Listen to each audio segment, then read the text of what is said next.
You filled out the anonymous survey. Honest feedback, completely confidential. You wrote the truth.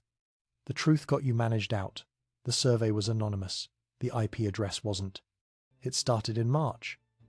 The company-wide email, your voice matters, annual culture survey, green gradient banner, smiling stock photo employees. The word anonymous appeared 6 times in the first paragraph. You counted.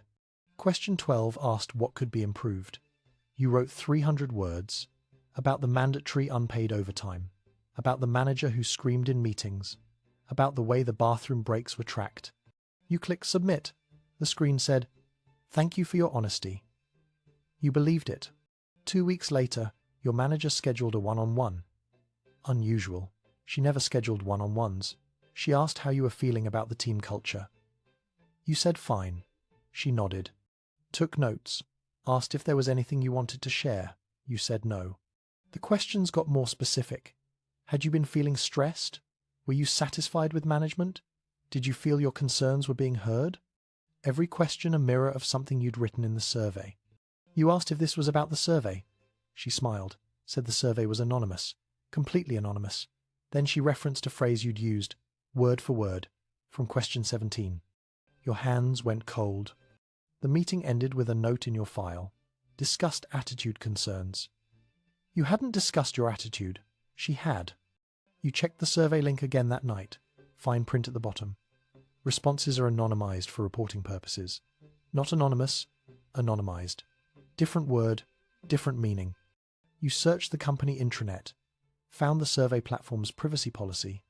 Buried in section 4.7. Survey responses may include metadata, including but not limited to IP address, timestamp, and device information for security and analytical purposes. Your response wasn't anonymous. It was tagged, timestamped, IP logged, cross-referenced with your company login credentials. 3 weeks later, the performance improvement plan arrived. Recent concerns about culture fit. You'd never had a performance issue. 5 years, 3 promotions, 0 warnings. The PIP lasted 60 days. Every goal was subjective. Improve team attitude. Demonstrate alignment with company values. Rebuild trust with leadership. No metrics. No measurements. Just vibes. You met every requirement they could actually measure. Finished projects early. Responded to emails within the hour. Volunteered for the work nobody wanted. Your manager still marked you as needs improvement on the final review. The reason? Continued concerns about culture fit and receptiveness to feedback. You weren't fired.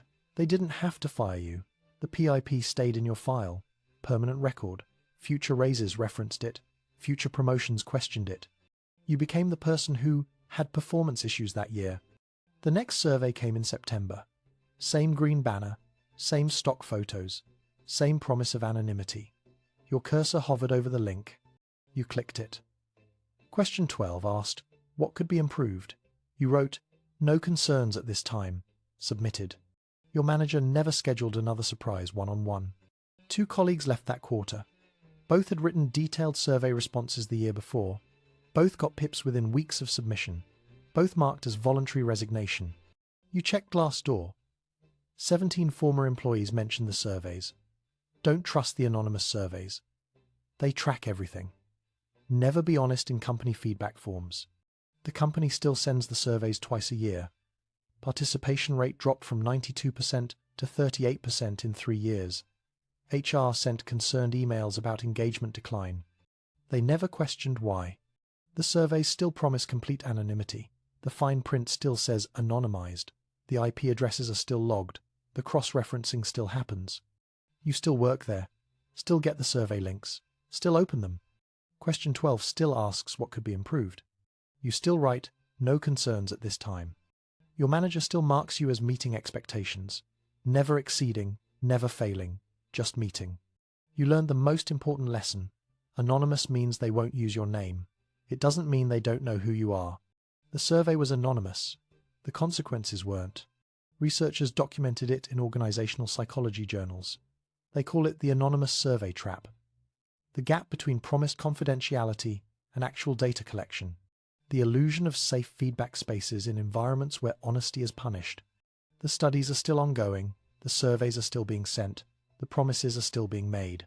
Your voice still matters, just not the way they said it would.